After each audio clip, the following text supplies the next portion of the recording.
নমস্কাৰ, মোৰ নাম ধনঞ্জয় নাৰ্জাৰী। মই কোকৰাঝাৰৰ পৰা আহিছোঁ। আমি নেচাৰেল বিউটি প্ৰডাক্টছ বনাওঁ হাৰ্বেল। আমাৰ ঘৰৰ ওচৰে পাজৰে যিবোৰ শাক পাচলি বা ঘাঁহ ঘাঁহনি পোৱা যায় সেইবোৰে আমি নেচাৰেল বিউটি প্ৰডাক্টছবোৰ বনাই আছোঁ। আমাৰ অৰ্গেনাইজেশ্যনৰ নামটো হ'ল একচুৱেলি সমাইনা নেচাৰেল বিউটি প্ৰডাক্টছ হয়। মোৰ মিছেছে ছেল্ফ হেল্প গ্ৰুপৰ মেম্বাৰ হিচাপে আমি ইয়াত SLRMৰ এই ষ্টলত আমি আহিছোঁ। আমি বৰ্তমান যোৱা 2 বছৰ ধৰি আমি কমাৰ্চিয়েলাইজ বিউটি প্ৰডাক্টছত আমি নামিছোঁ নেচাৰেল বিউটি প্ৰডাক্টছত। আৰু আমাৰ যেনেকৈ চেম্পু আমি বনাওঁ, আপোনাৰ চুলি সৰা বন্ধ হোৱাৰ কাৰণে চেম্পু, উখিৰ কাৰণে চেম্পু, চুলি সৰা বন্ধ হোৱাৰ কাৰণে তেল বনাইছোঁ, উখিৰ কাৰণে আমাৰ কিছুমান সামগ্ৰী চিৰাম বনাইছোঁ একেবাৰে নেচাৰেলি। পেইন ৰিলিফ অইল বনাইছোঁ, আপোনাৰ চাবোন বনাইছোঁ, আমাৰ ক্ৰীম বনাইছোঁ, নাইট ক্ৰীম বনাইছোঁ, বিভিন্ন ধৰণৰ এইবোৰ বস্তু বনাইছোঁ আৰু যাৰ দ্বাৰা আমি লাভান্বিত হ'ব পাৰিছোঁ। আমি আপোনালোকক জনাই খুবেই সুখী হৈছোঁ যে আমাৰ যিবোৰ প্ৰডাক্ট আমি ব্যৱহাৰ কৰি আছোঁ বা আমি ইয়াত বিক্ৰীবলৈ আনিছোঁ গোটেই নেচাৰেল হয় আৰু সেইটোৰ কাৰণে মানুহবিলাকে আঁকোৱালি লৈছে আৰু আমাৰ গুৱাহাটীতো বেষ্ট কাষ্টমাৰ আছে আৰু আমাৰ অসমৰ বিভিন্ন চুকে কোণে আমাৰ প্ৰডাক্টবোৰ লৈ গৈ আছে। দিল্লীতো লৈ যায়, গোৱাতো লৈ যায় আৰু ইভিন আমেৰিকাত কেলিফৰ্ণিয়াত গৈছে কিছু প্ৰডাক্ট আৰু কাটাৰতো যায়।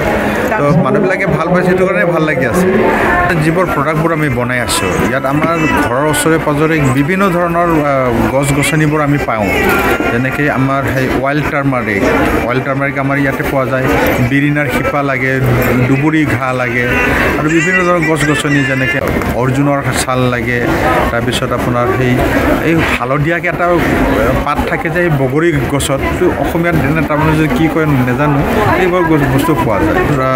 প্ৰডাক্ট বনাওঁতে আমাৰ যিবোৰ গছ গছনি আছে অসমৰ, আমাৰ থলুৱাভাৱে এইখিনি যদি আমি সংৰক্ষণ কৰিব পাৰোঁ, আমাৰ নিচিনা বিভিন্ন আমি যেনেকৈ ওলাই আহিব পাৰিছোঁ সেইবোৰ প্ৰডাক্ট লৈ পেলাই সেইবোৰ গছ গছনিৰ পৰা যিবোৰ বস্তুবোৰ পাইছোঁ সেইদৰে আমি যিমানবোৰ প্ৰসাধন বস্তু বনাব পাৰি আছোঁ, তেনেকৈ যদি আমাৰ গছ গছনিবোৰ আমি ৰক্ষা কৰোঁ, আমাৰ নিচিনা বহুত মানুহে ইয়াতে সেইদৰে জীৱিকা অৰ্জিত কৰিব পাৰিব, কাম কৰিব পাৰিব আৰু বহুত নতুন নতুন বস্তু সৃষ্টি কৰিব পাৰিব। আৰু আমাৰ বজাৰ আমি অকল অসম বা ভাৰতে নহয় পৃথিৱীখন দখল কৰিব পাৰিম। প্ৰকৃতি ৰক্ষা কৰাৰ লগে লগে আমাৰ জীৱনটো আমি ৰক্ষা কৰিব পাৰিম আৰু জীৱনটো ৰক্ষা কৰিব পাৰিলে আমাৰ ভৱিষ্যত প্ৰজন্মক আমি ৰক্ষা কৰিব পাৰিম। সেইটো কাৰণে আমাৰ যিবোৰ থলুৱা গছ গছনি আছে সেইবোৰ ৰক্ষা কৰিব লাগে। তাৰ যিমানখিনি লাভ হয় সেইখিনি লাভটো আমি লাভান্বিত হ'ব লাগে আৰু এইটো ব্যৱহাৰ কৰিব লাগে।